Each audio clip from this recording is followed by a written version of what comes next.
Welcome to the Slop Temple. We pray this video helps. You'll begin by confirming your Ps3 firmware and PSN status so the YouTube app runs smoothly. Sign into PlayStation Network now. If you don't have an account, create one and verify with your email.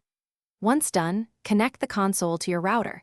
Ethernet yields the most stable streaming, but Wi-Fi works if signal strength is strong.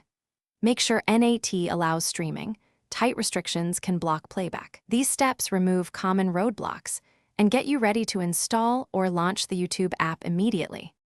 Now download and open the YouTube app from PlayStation Store. This installs the native client optimized for Ps3.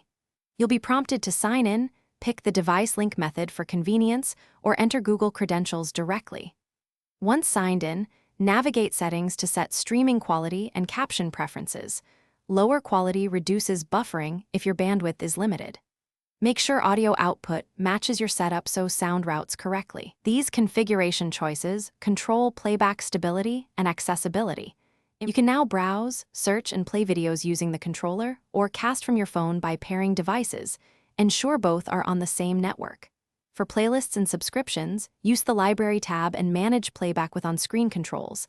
This saves time finding content later. If something goes wrong, first reboot the Ps3 and app. Next, check firmware and internet connection. If issues persist, power cycle your router and verify DNS settings. This sequence resolves most streaming failures and gets you back to watching quickly.